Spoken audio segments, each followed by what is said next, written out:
The bailout. What happened? The Fed opens its discount window to Fannie and Freddie. This is a very significant event. For decades and decades and decades, only commercial banks could borrow from the Fed. In March, they allowed broker-dealers to borrow from them. Now, Fannie and Freddie can borrow from them. And I think this is a trend. You're going to see the Fed lending to more and more and more institutions. And probably by the end, Ralph's department store in Sheboygan, Wisconsin will be on the list.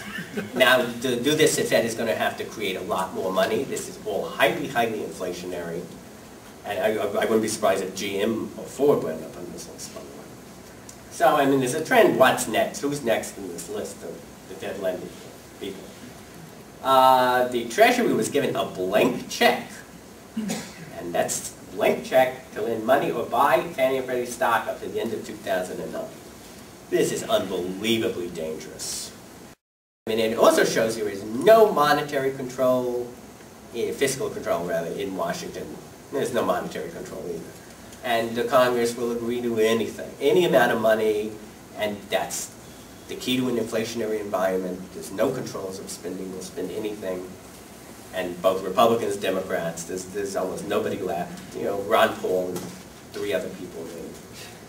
And also 400,000 homeowners can get affordable mortgages backed by the FHA, which the FHA by itself is losing money. It never lost money in 70-something years of existence. This last quarter it started losing money. So this is making sure it's going to lose a lot of money. The taxpayers pay for all of this directly, by the way. This program is very bizarre. I read the details that people who could afford to get the new mortgages. Well, if they could afford it, they wouldn't need these mortgages. So, you know, it sounds like on the surface nobody qualifies for this. But, you know, I guess the details are different. And what they're basically rolling over bad mortgages to extend the time period and lower the payments.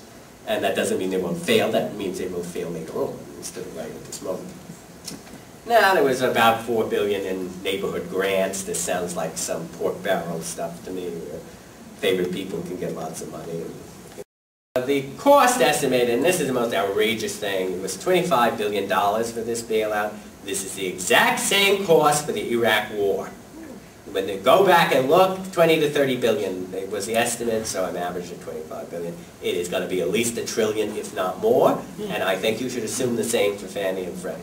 And even worse, they said there's a greater than 50% chance the bailout will cost nothing. Nothing. Now, Freddie is insolvent. You know, it has to have money pumped into it. There's zero chance this bailout can cause nothing. So you should assume that the government totally lies about these things. This is just another lie. And if the press reported, you know, oh, this is the same estimate for the Iraq War, so consider that one, you know, people would not be so lackadaisical about this. Now, of course, even Wiley is saying, oh, this is not going to cost anything. In this next paragraph, we're raising the national debt ceiling $800 billion. Well, why do they need to do that if this is not going to cost anything? Or $25 billion, we could easily afford the $25 billion in the current national debt. So, I mean, this tells you the lie. This is a total and complete lie, total and complete hypocrisy. This is the 6th time the national debt ceiling has been raised during the Bush administration. We mentioned the last time was in October. It didn't even take a year for another $800 billion. And the debt ceiling is now 10.6 trillion. This is just on balance sheet items. The important thing is, if Fannie and Freddie are completely backed by the United States government, which they're claiming they're not doing, despite reality, is that this would go into the national debt also. And they have $5 trillion in debts. So the national debt would go from 10 trillion to 15 trillion overnight. And that's bigger than our GDP. And this is just that there's a lot of off-balance sheet national debt. The real debt's really 50 or 60 trillion.